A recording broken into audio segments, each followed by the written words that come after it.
Hi there, good morning everyone. Welcome to this webinar. Hopefully everyone can see and hear me. Thanks very much for coming along and joining on this Thursday morning. It's lovely to have you all. There's a lot of people on the webinar, so across the course of the next 45 minutes to 1 hour, we'll try and add as much value as we can. If anyone's got any issues with video or sound not coming through to them, do just let me know and I'll see if anything's going awry. The technology, you know, guys, for doing these things is not perfect, so sometimes there can be some issues, but hopefully we're up and running and everything is working correctly. That's certainly the intention, and I think we are good and all working live now. So again, thank you very much for coming along and spending the time, and I hope to be able to provide some value. We'll see how we get on. We'll see how we get on with this one. I have, this is the most, I would say, excited I've been about a webinar in a little bit of time, because I am going to try and look at some of your actual questions from tenders that you maybe have worked on or are looking at currently, and try and give a little bit of an insight into the thought process that I would apply to it if I was sort of seeing that. I'm going to be looking at ones, if you send them across to me in the chat or the question function, I'm going to be trying to look at those kind of as we're going on in the webinar. So it will be kind of pretty off the cuff, on the fly type analysis. So it will certainly not be perfect, but hopefully I'll give you a little bit of an insight into how I would go about trying to think about these questions, how to construct answers, basically from the get-go, from seeing them at the start. So that's really the idea. We'll across the course of the webinar. So like I say, we'll get going and see how far we get along. So my name's Andrew Watson. As a little bit of an introduction, I work here at Proactus and I've been in role for 4.5 years. My job is basically to help our clients, everything relating to bidding, primarily in public sector, but making sure that they get the best results from any opportunities that they choose to pursue. So they're winning as much work as possible and using it as a viable route to grow and develop their businesses. And we do that through a number of different means in terms of supporting clients directly and also helping them with their own internal capabilities to try and get them all the W's, get them all the wins as much as possible. So that's what I do, kind of, that's what I live and breathe day in, day out. So the webinar this morning, as I've said, is how to think like a bid winner. So there are some things that we'll cover off, and it's really just about trying to get you into the way of thinking about how do I go about kind of constructing answers, what is the right kind of mindset and way of thinking to start dealing with this, and can I kind of adapt or change any of the type of things that I'm doing just now to try and improve in terms of my process that will then have a knock-on impact in terms of my results. So that's the idea. And like I say, I'm very happy to try and look at some live questions from tenders if anyone's got any to hand and they want to punch them in the chat. I do have ones that were sent through in registration as a little bit of a backup, but it'd be great to see how much I flounder looking at some live ones, depending on how technical the questions are. But I'll try and give you the insights into the thought process that you can take away and apply. And really, that's the important thing that we're trying to get across. That's the value we're trying to deliver across the course of the webinar this morning. So all being well, tech being well, hopefully this will all work fine. Okay. So I mentioned it already. If you do have a question from a tender you'd like me to sort of turn my hand to and say, well, how would I go about starting to deconstruct that? How would I start trying to think about, putting that together as a response? What's the process involved in that?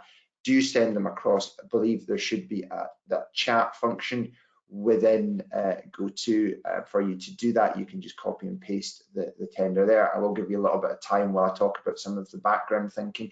If you want to dig one out from some documents on your computer and pop them in, it would be really useful if we get one or two. Hopefully they're not super technical, more general, so they'll be applicable to the wider group on the call, and also so I don't get totally flummoxed by it. But I'll give anything a go, guys, so do feel free to punch anything into the chat, the question function, and I'll try and pick those up and we'll have a look at them in the sort of second half of the webinar.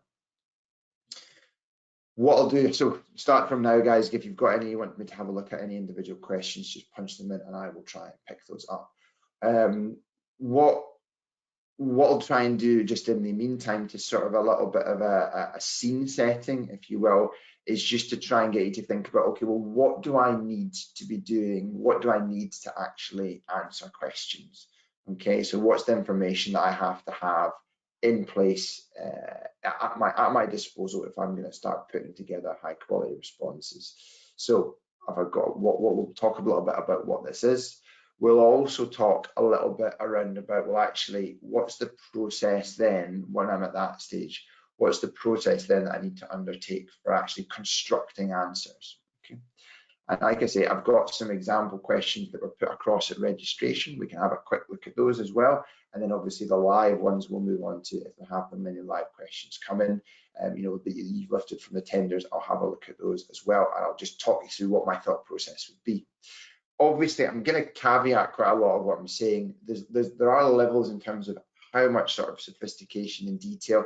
Generally, the audiences that we get on webinars are quite varied. So I'm going to simplify some of the ideas and concepts. I'm not going to go into, you know, minutiae level detail that would maybe be a little bit much across the course of this call, and for some of the more you know, the less experienced folks who's going to be on the webinar as well. But hopefully there'll be something for everyone to benefit from and take away.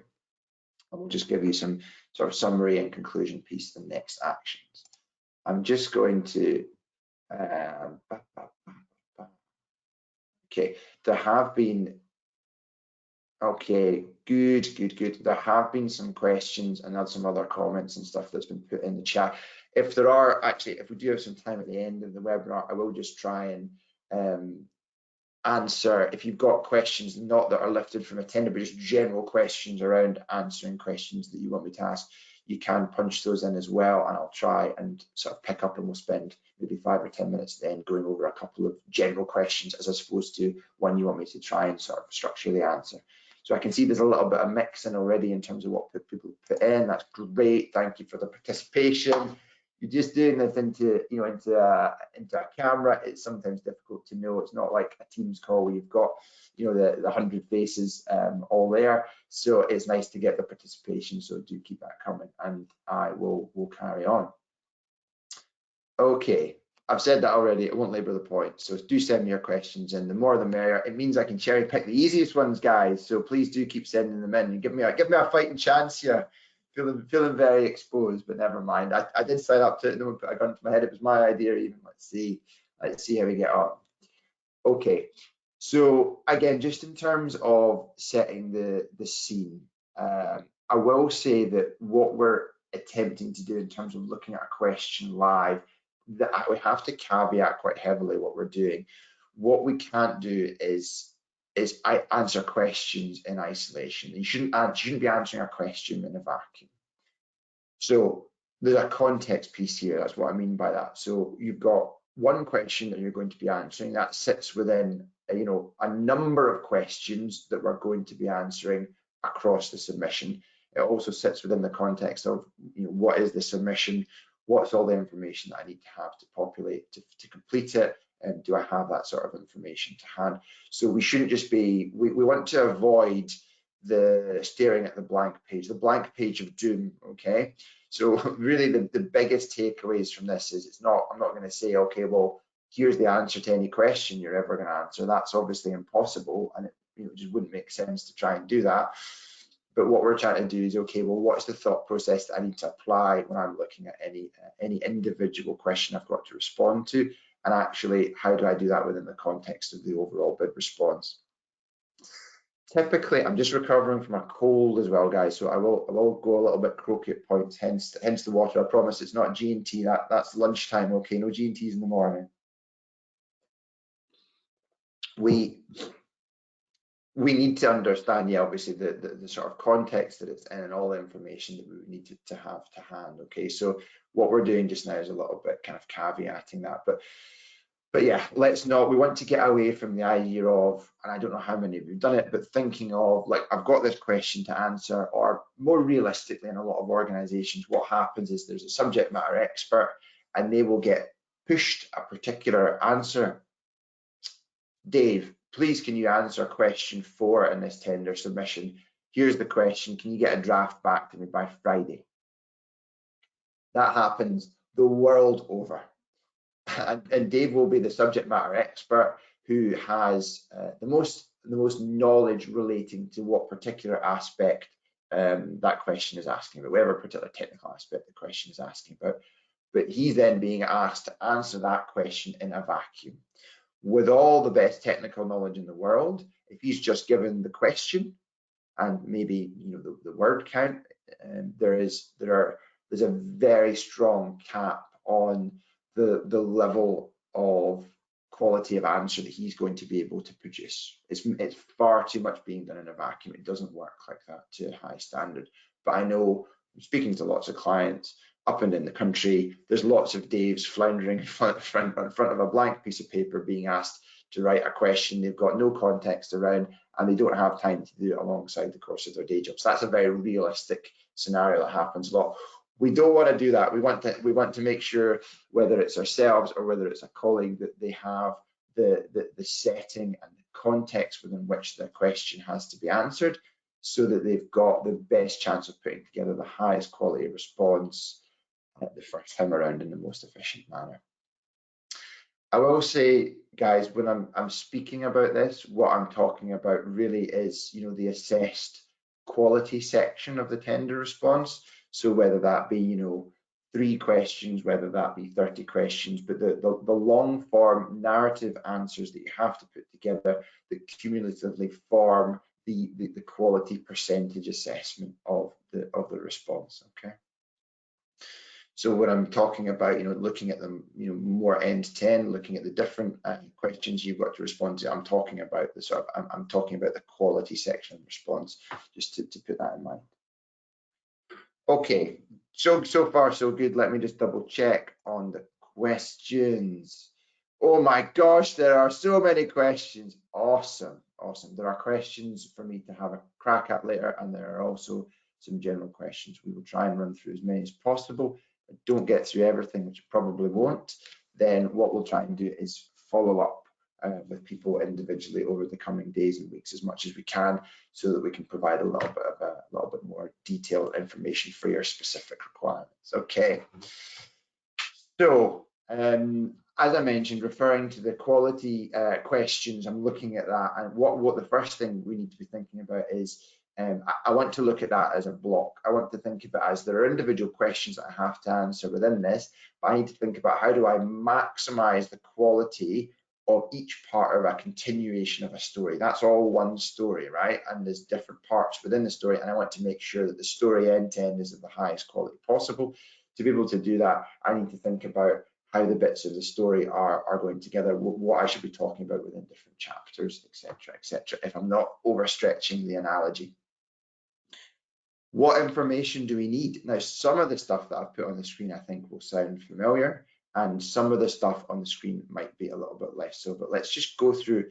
And again, I've tried to keep this a little bit high level, a little bit simplified. So if we've got any absolute bid experts on going, oh, well, you could have talked a few more things, there's a limit between making it concise enough and having enough detail and making it relevant for the majority of the audience. So with that in mind, what information do we need before we start thinking about answering this story, our block of quality responses? Okay, we need to be clear on our solution design. Now, that's going to mean different things, and it's going to be more like a more intense piece for some organizations than others. So for some of you guys, what the solution design I'm speaking about is actually, what is it that you're going to be offering?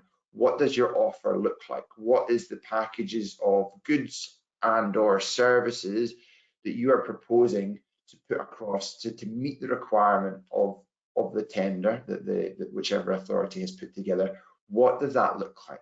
Have we got that at a reasonable level of detail? Now, again, having all this stuff to hand is it's kind of like best practice or best case. Okay, so there's going to be times where you're going to start answering questions and there's still discussions around the details of what your solution design looks like. But think about it.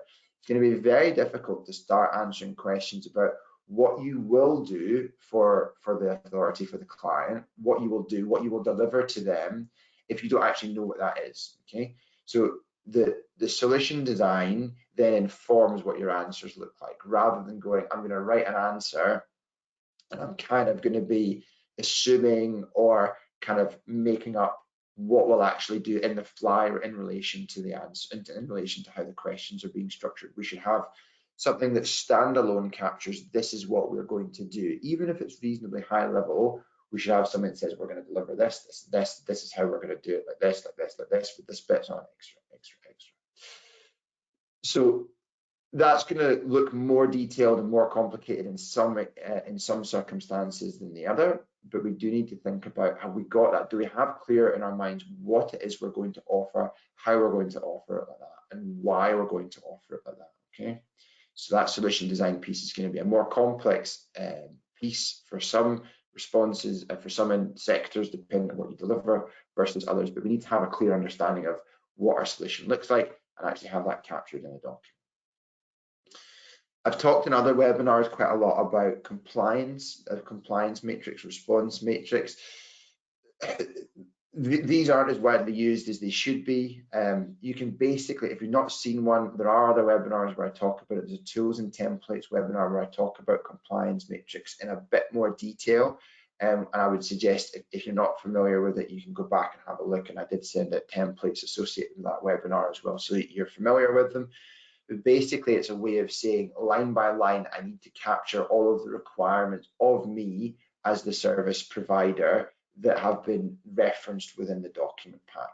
So anything that says, your solution should do this, it should do A, B, C, wherever that occurs in the document pack, I want to have that captured in one place that I can refer to. I'll explain why you want that in advance of starting to construct answers, although I know some of you will be joining the dots already. What information do I need that's really obvious and really easy to find? I need the scoring criteria. I need to understand how each one of my answers is going to be evaluated. So what individual percentage is each answer worth, and what is the scoring criteria? How do I achieve the maximum scores? So the number of times that I'll see people write answers to questions almost in isolation from the scoring criteria it blows my mind, because if you don't align your answer to what is required to get the best marks, it's almost impossible for you to get the best marks, okay? And you obviously will have the scoring criteria because that's included within the documentation. So we need to have that at our hand, front of mind, before we start putting anything together. We need to also have an understanding of what are the key themes or messages that we want to be putting in our submission. What are the key parts of evidence that we can provide to support the quality of our responses, to support the quality of our offering, to provide that reassurance about how good we can actually do this, okay? So we want to have a small number of themes that we're emphasizing, we're pushing, and we're providing evidence against. We want to have an idea as to what we think those will be, what we think are going to resonate most strongly with the customer, with our potential, with the authority that's published the tender, so that we're making an informed decision about putting these in and putting these in at the right points within the chapters of our story, if that makes sense, to go back to that analogy. Aligned to that, what we also want to know is, are there things that are relevant that we know in terms of other particular customer issues, customer problems that they're trying to solve, that we have some insight into? It's very much aligned to the themes, and other particular points, particular chapters within our story that we want to be trying to address those. Okay. So again, you might think I'm never going to have like absolutely all of this stuff to hand. Maybe you don't. This is like what we want to get to. If we've got all this information to hand, we're going to be in a really strong position to answer the questions. If we don't have it, can we get it? And if we can't get it, okay, well, we need to do the best that we can, but let's at least try and aim at, getting everything, all our ducks in a row before we start answering questions. And the last part that I chose to include for that is around the evidence-based piece. So do we have to hand all of the evidence that we need that will support us in terms of the quality of the solution that we are proposing to them? So do we have all the things about all the KPIs about how we've operated in previous contracts, all the successes that we've had in that regard, all the improvements that we've made, both qualitative, quantitative, that we can reference? Do we have testimonials and quotations that we can offer from previous clients? Are there things that we can talk about in metric terms and fixed terms about improvements that we've made across previous contracts that we could then say would be relevant for this? Do we have that type of stuff? Do we have a library of case studies? So do we have all this evidence to hand? Are we going to need to be scrambling about to try and find it within our answering process? Ideally not. Is it orderly? Is it easily referenceable? Is it easy to find and to recall and to actually insert in the relevant parts of our responses? So ideally, we're going to have all of this stuff to have. Okay. We've got lots more questions come in, guys. Thank you. One of the ones that we typically get that has come up is around, is the webinar being recorded? Yes, it is. So you'll get sent a link so you can re-watch the recording in your own time in the future. Okay, so that will come to you across the next day or two. So don't worry if there's things that you want to revisit, you want to take some notes off the slides, etc., etc. That's absolutely fine. So these are all the things that we would want to have to hand before we start answering questions. I'll skip back to these, but you can see, again, different things. You'll see these are some of the questions that got sent in that as a backup we can have a little look at as well. How do you ensure your employees demonstrate and promote your culture and values? How do you ensure your employees reflect these in your business dealings? That's quite a generic, anyone, regardless of the industry, you could get asked that question. I'm not mad on the wording of the question, but we'll have a little look. I did a little bit of work beforehand, just in terms of how I might go about deconstructing that question to then build an answer back up out of it. Could you detail your approach to consultation, including all the groups you would engage with?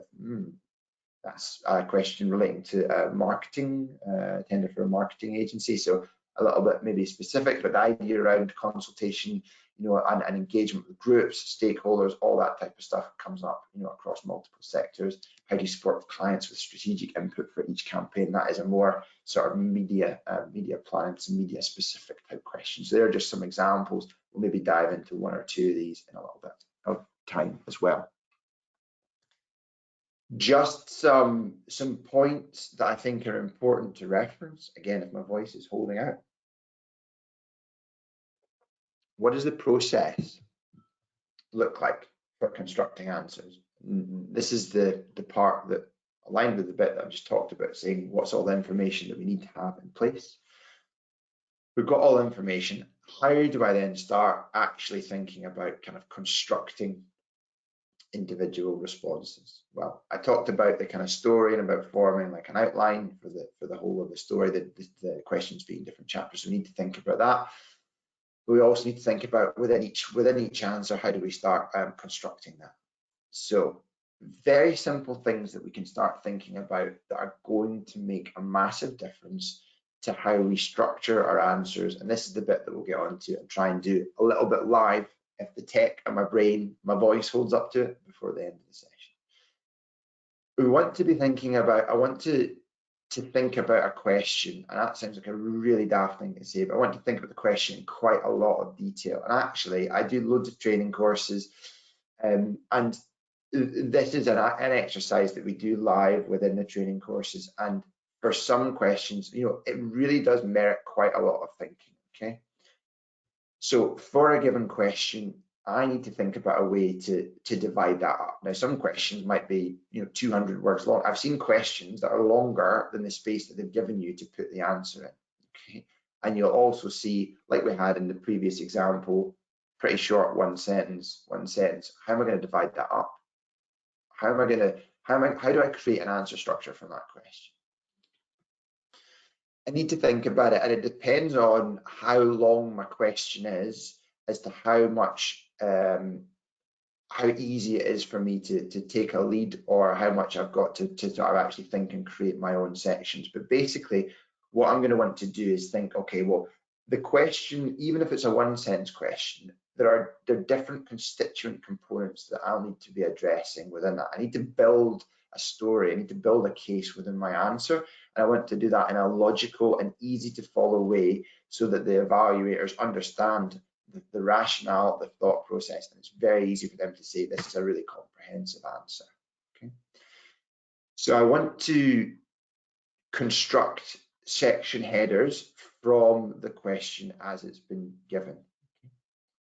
Typically, when I'm doing this, although not always, I will have a set either word or page limit that my response to the question has to fit within. So for some of the examples, I think pre-filled one, I've said, oh, that's 1,500 words is my answer limit, my answer word limit. That's very common. 1,000 words, 1,500 words, 2 pages, 3 pages, etc., etc. You will obviously get some where you don't have any page or word limit, it is unlimited, but I think you need to use your experience and your judgment to have at a planning stage, okay, how long am I going to construct an answer to be? Is it reasonable for this answer to be 10 pages long, or actually, even though there's not a limit, should it be 2,000 words? Is that a very detailed answer that I need to provide? What do I think? How does that fit within the context of the overall the weighting of the question within the overall bid marking scheme? How much is the bid itself worth in terms of contract value? So what you don't want to do is just write and end up at something. You want to be more strategic in terms of planning out your responses. So when we've got a capped word limit or a capped page limit, that's much easier to do because we know we can't exceed that, never exceed it. So we know we've got that finite space to work in and about how best we use it. We want to have at least an initial determination of how are we going to spend that available space to tell our story in the best possible way. And then we can adjust as we're going on as we need to, but we don't just want to start writing and see where we get to. If we do that, typically what happens is we end up with an awful lot of very big certain sections and very small other sections without really being deliberate about getting to that point. Anyway, we'll think about how long our sections are. We're then going to think about, are there subheadings, subsections I want to divide up within those. So adding another layer in terms of structure for my individual answer. Okay. What I want to do is, I talked about the completion of the compliance matrix, so pulling out all of the requirements that are expected of us in terms of how we will deliver the contract, how we will provide the service, the goods. And I want to think about, I want that exhaustive list because I then want to pull in the points that are relevant into the individual answer responses and keep a track of those. So there might be some specification points that are listed within the tender documents that actually are really relevant for my question number 4 that I'm trying to respond to. So I want to make sure I've got those points included within my planning for my answer so that I then cover them off and make sure I do cover those off so that I can give them the impression that we're being exhaustive in terms of covering off everything that they're looking for us to do. I talked about, the relevant themes that we want to be emphasizing, what the pain points are for the customer. We've identified those, on that slide that had the 6 different sections, 6 different points on it. I want to say, what are the ones that I want to pull into this answer? Which are the ones that are going to be relevant to address within this answer? I want to put a note of those, again, as part of my answer planning against an individual answer. Are there particular aspects specifically related to the scoring criteria that I want to make sure I include? Again, I'm maybe going to make some notes, put some points in against those. So if there's a particular reference to innovations, obviously something that comes up, fairly frequently if you want top scoring marks. So maybe I'm going to put in a note within my answer plan to say, we can talk here about innovation. We can talk here about innovation. I'm going to think about, remember I talked about having that body of evidence available to us as we were before we kind of start. What evidence have we got that we might be able to insert into our answers? Again, I want to think about, okay, what are the relevant evidence points against this question? What are the relevant things that I can drop into my answer? So I can pull that in, again, in note form. I'm just going to pull in my notes so I've got a reference of it, and then think about doing that kind of multiple times throughout the answer. Okay, so very simple. Simple, but can be a little bit foreign. If you've not thought about constructing answers in this way, this is much closer to sort of best practice. It is a little bit more pre-work, but if you're in a position where you're doing this planning, you're pulling out all this information and populating in headings in note form against your answer, what you're doing is you're forming an answer plan from which you can then start to draft narrative. But it's 100 times easier to draft the narrative when you're starting from this point rather than when you are starting from scratch. Okay, just a little bit of a sort of process thing to think about when you are putting in, when you are starting to actually draft narrative. You want to be thinking about, okay, I'm going to say things that are factual. I'm going to include in them like kind of the so what, what's the impact of this. I'm going to try and tie anything where I'm stating things factually. I'm going to try and tie those to an understanding of the project specifics. So why is that relevant? It's relevant because of this, it will do this, etc. And we'll try and tie that up also with including demonstrable evidence so that it's clear that when we're saying we do things, it will work in this context because of this, it has worked in the past because of this, we would expect it to do this, etc. So we want to be able to state the facts, tie it to what the requirements are really explicitly, and then provide the demonstrable evidence to back up the claims that we're making. And we can rinse and repeat that type of approach within our individual answers. Okay. I know I'm going at pace, and I'm keen to get onto the bit where I actually start looking at some example questions. It is a lot to cover. Again, you can look back on this and see how we're doing. The obvious question, again, for some of the ones that maybe haven't been on my other webinars, this is basically an extract from a form of content plan. Basically, this is just a template where I've listed the different things that I talked about, you know, those sort of 6 different areas. And ideally what you'd want is, you know, you have that as a sort of as a guide that you're referring to for answering the individual question. And that way you're making sure actually I've got that evidence to hand, other bits missing, I'm in a good position to actually construct the answer. So that's kind of what this template does when you start populating it on an answer by answer level. So you have one of these templates per answer and you look to populate them kind of end to end, make sure everything's covered off, and then actually from there, it's a much easier process to start physically drafting narrative. And you know you've been exhaustive, you've covered all those points from the compliance matrix, you've put your themes and the customer issues across the right answers, how you're addressing them, etc. You've got your nice outline, your headings that you're going to be working within. So it's all looking real rosy. All I need to do then is actually start drafting the responses. Maybe I need some other bits of information. Maybe I need to speak to one of my other subject matter experts to get that extra bit of info that we don't have. I need to leave a little placeholder for a couple more bits of evidence that we need. But we've got this template, this guide, and an outline for starting to construct responses. We're going to be in a much stronger position than if we haven't done any of that. Okay, hopefully this is making sense and coming together. Let's spend a few minutes giving it a try. Okay, guys, you need to bear with me ever so slightly in terms of the tech while I just punch a question across, maybe have a tiny little think about it, catch my breath, but let's see if we can get this to work. If I'm struggling badly, I'll go on to one of the examples that was sent across when you guys register, but hopefully I can at least have a little bit of a go at explaining the thought process as we're going. Give me a second. Okay, let's see if this is going to work. Okay, let's look at a question. Okay, let's see. Let's see if we've got a question that's come in.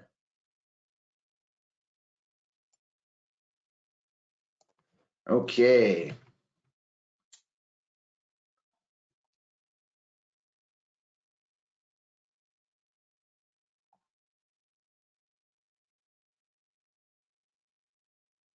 Okay.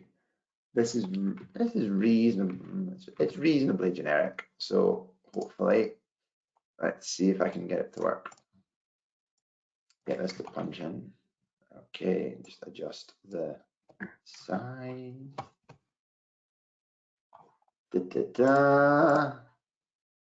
Okay.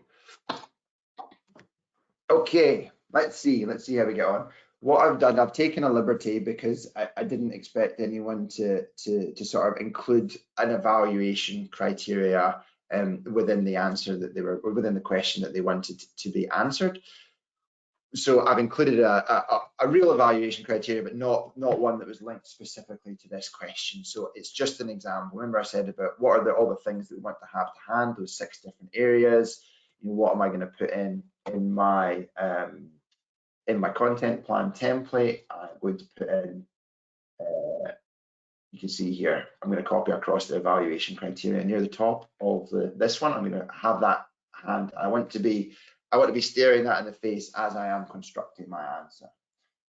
So with that in mind, let's have a look at the question, see how I would try and think about breaking it down, okay? Let's see if this works. Developing the culture within a new service is key to the success of any rebrand. So that this seems like a kind of marketing digital agency question. Describe how you would undertake this part of the process. Interesting. Let's have a think. So immediately I'm thinking, okay, well, there's kind of multiple sections to the question. I'm going to assume, and then maybe I'm going to assume, for the purposes of this, that there's a particular word limit that I'm going to try and work with as well. So let's just read it again. And anyone who's not put the question in, put in your comments as well, saying, okay, well, this is how I would think about doing it. If anyone wants to have a stab with me as we're going along. Developing the culture within a new service is key to the success of any rebrand. Describe how you would undertake this part of the process. Okay, this is quite specific, and marketing is my specialization, but let's have a little think. Okay, so the first thing that I'm going to do is I want to do like a little bit of a intro / scene setting within my answer. So the question's obviously been asked as part of the part of the context within the tender. So how does that fit within it? And let me show some understanding of the individual authority or client, whoever it might be, as a very start. Let's do that. Developing the culture within a new service is key to the success of any rebrand.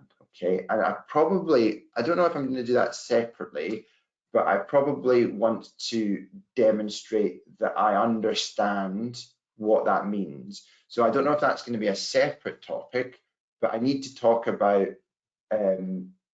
how or why developing the culture. Before I start talking, I think about how I'm going to do it. I want to start talking. I want to show some understanding of why developing the culture within a new service is key to the success of any rebrand.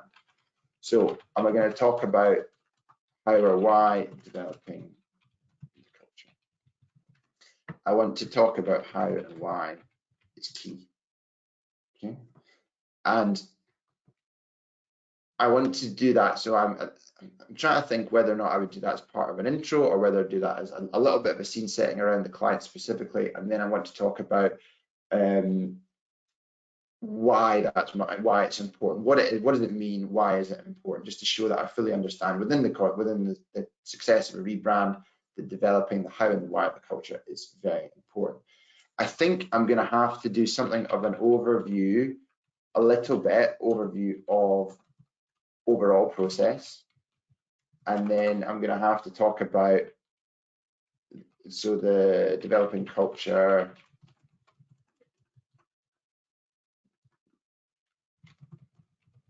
within this process.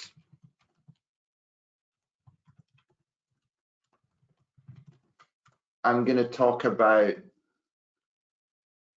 it's asking me how you would undertake this as part of a process. So I need to talk about what I would do. So what's my approach?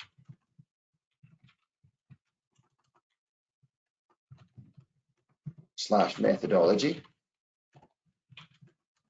to then lead me into the how. How we do this.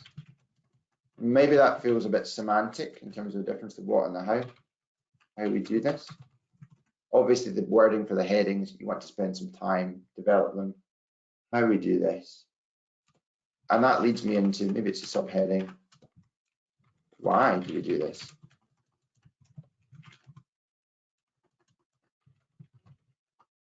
These are not what I would want for the finished headings. I'm just giving you an idea of the thought process about the logical way of breaking it down. Why do we do this? What I would also do is, why do we not do it other ways? Why this way over alternative approaches / methodologies?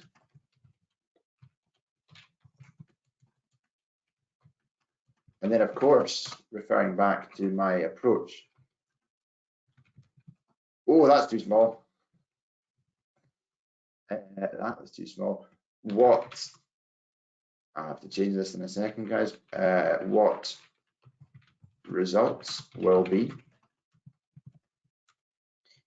and align to that, evidence. I will adjust this size. I know that's illegible.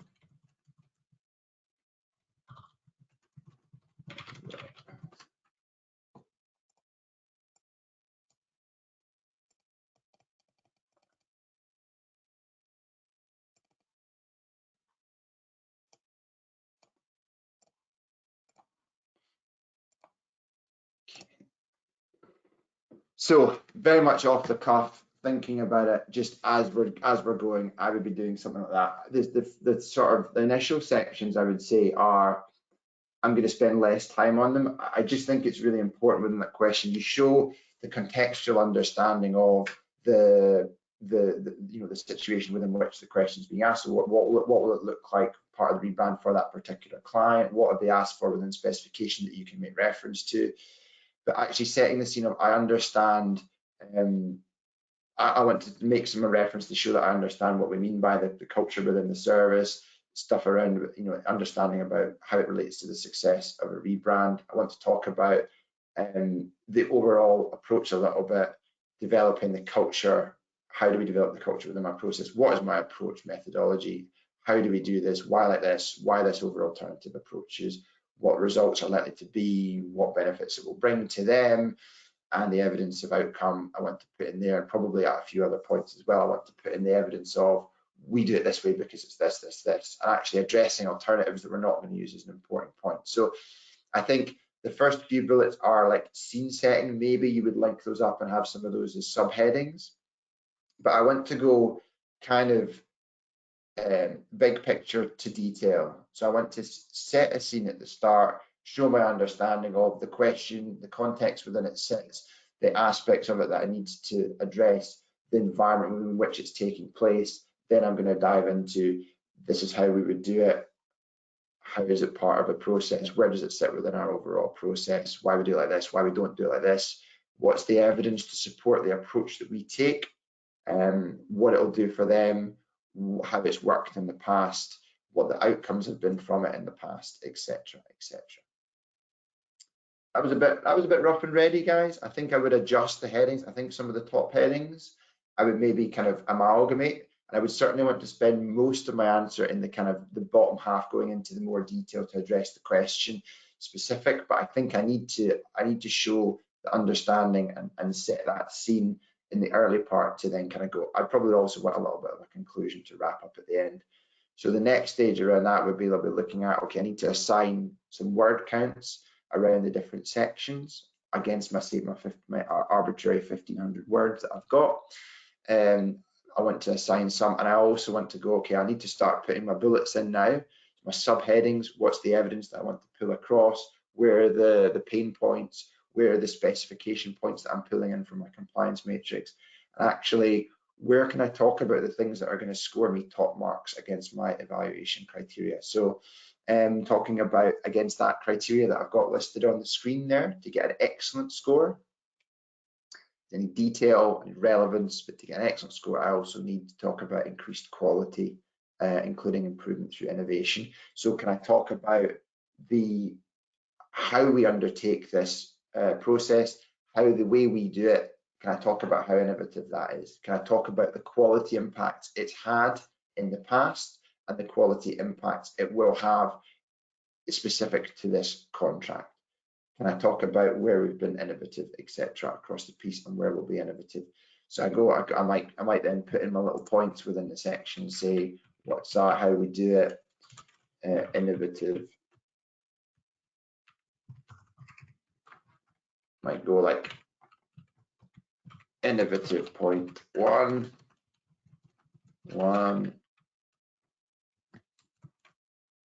innovative point two, back point 7 from compliance matrix, etc., etc. So I'll then get into more detail. But I'm building up all the stuff that I want to cover, need to cover against the structure that I've created. Okay. So that's the type of thinking we can apply, we can do, and when we do that, we're then going to make sure we cover everything off that we need to, and also that we do it in a reasonably kind of coherent way. And we can sense check. You do sense check it with someone else in the organization. Does it make sense for me to lay out this answer like this? If I'm giving it to a subject matter expert, if I give them this, are they going to be really clear on actually the parts they can add some value to, some extra evidence they might have, some where the details of the solution design that I'm not in a stronger position to incorporate within it, because maybe it's very technical, etc., etc. So I need to lay this all out, get that plan, and then from there I'm in a much stronger position to start writing narrative. Obviously, I was trying to do that with something relatively unfamiliar with. I would definitely adjust these headings, and you might want to make the headings more positive. I'll show you an example where you're adding a descriptor to say how you're going to be doing it, or to give a positive spin on how you do it.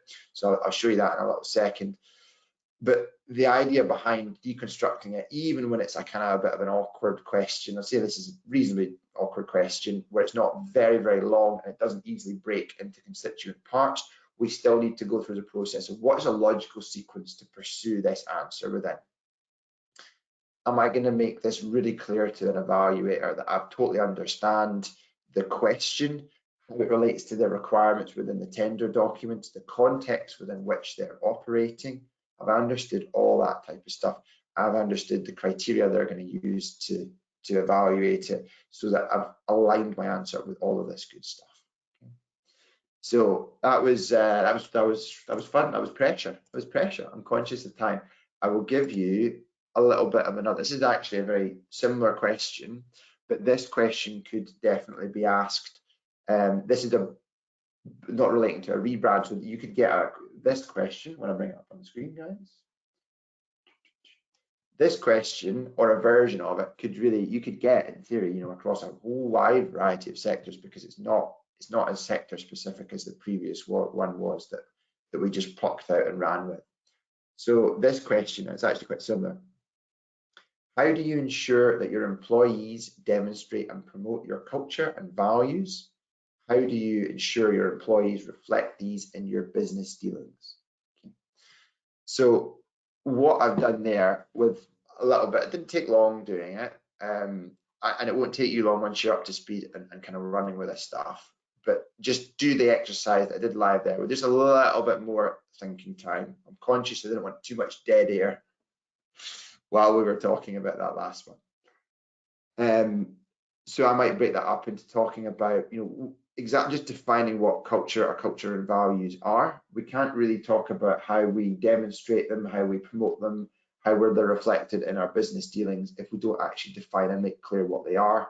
And in doing so, we're going to talk about how they align to the cultures and values, or how they're complementary, or at least not contradictory, to the organization that we're looking to win the work with. So how do they align? And that's some form of a scene setting, how they align, understanding of the potential client. That's included as a sort of introduction, something like that, all that type of good stuff. Again, going from here, and then as we work into the answer, we're going to go from here to here. It's interesting in terms of how I divide up the answer. So in terms of the questions, how I'm going to break that up into headings. I might talk about, do I talk about cultures separately from values, or do we talk about them as sort of something, do they deserve different headings or different sections, where one section I'm talking about cultures, the other I'm talking about values, or do we talk about cultures and values kind of in a joined up way, and then just maybe a little bit of detail to understand that to show that we understand the distinction between the two of them? Food for thought. There's no absolute right or wrong ways to do this stuff. It's just about how you think, and how do you do it in your organization? How do you talk about cultures and values? Is that one thing, or do you talk about your culture quite separately, then you talk about your values? I then talk about, next part of the question, demonstrating our culture and values, and I would maybe want to put in some description or change that heading to make it more positive, more assertive. So I could say, in fact, I can make it, the heading could be positively demonstrating our culture and values. Might want to put that and give that a bit more oomph. And within that, I can start thinking about, oh, then I can talk about some examples, some of the things that we do, the evidence that we have, and what the impacts of that are. And then I talk about promoting our culture and values. So again, is it worth doing it like that? Should I say I want a heading around demonstrating culture and values and then promoting culture and values? Personally, I would say those are distinct areas, and I think it's reasonable to say I'm going to have demonstrating as one area and promoting as the other. But you might think, well, actually, they're so intertwined that demonstrating and promoting our culture and values is one section, and then I'll have subsections within that maybe. When I'm talking about promoting our culture and values, maybe I'm going to call the heading always promoting our culture and values, continuously promoting our culture and values. Some descriptors give it a bit more oomph. And what I want to do within that type of section is put some examples that we do, things that we do and we will do relating to this contract. And I want to provide some evidence of, well, actually, what are the outcomes of us promoting our culture and values been? Has that led to positive outcomes for ourselves and more pertinently for the clients that we're working with in terms of the quality and innovation of the service that we're delivering to them? That's tying it in with the scoring. It's showing a bit of understanding to them. It's making it linked to them as well. And then how do you ensure your employees reflect these in your business dealings? So again, I can put in a little bit of a descriptor, make it a bit jazzier, reflecting our collaborative, if it is, our collaborative culture and values in our business dealings. And what I need to do there is, actually have lots of examples of the type of things that we do, how that does come across in our culture and values, how that's led to, for example, increased quality through innovation, etc., in our offerings to the benefit of our clients, how we will do that within this contract, how it will apply, how it will benefit you, how we'll measure and ensure it does, etc., etc. So I've taken with a little bit more time. That only took 5 or 10 minutes, guys, but obviously it's just a little bit more structured to give you the kind of next step versus the one that I did live, which is obviously by definition fairly rushed, just to give you the next step of how am I going to tidy that up, how am I going to start breaking it down, and then I'm going to carry that on and really try and populate all of the different bullets and the notes that I need across those different sections. I'm going to do that as the sort of next stage of that. So that's in no way a complete content plan for an answer, but it's certainly the starting point of an outline. And obviously, I've been able to at least get to that stage without any of the evidence piece, without understanding the themes and issues and stuff like that, without referring to the specifications in my compliance matrix that have been extracted. So it's by no means complete, but even doing it in a vacuum, in isolation, I'm still able to think about, okay, well, actually, what's the logical way to structure this response? What do the sections look like? How much time do I might want to be spending on them? What are the things I need to make sure I'm covering off? And then from that, I've got my sheet, I've got this outline, I can then start, dropping in that extra level of detail that we talked about across that slide with, the 6 different points. So I can start dropping in, those spec points from the compliance matrix, my themes that I want to be emphasizing, the different parts of evidence that are going to support me to attain that excellent score of 4 as it's listed on the slide. So lots and lots that I can do, I need to develop and work on, but actually I'm able to have a crack at this and actually just at least get me thinking about what the structure might be, almost kind of blind. And that's obviously what I did to a very light extent in the previous one with my funky disappearing word format, and then a little bit more organized within sort of 5 or 10 minutes when we have a little bit more time to do that on a reasonably similar question. Okay, so that is the way to start thinking about it. I did it for another example, just again to show you some of the points that I kind of bring up and think about. That's not the heading so much as, kind of some of the areas that I want to cover and the thinking, the logical thinking through that I then want to convert into headings to then populate and go through the exercise, etc., etc. But just another way of thinking. A lot of media, a lot of marketing folk on the call for the questions. It's quite nice.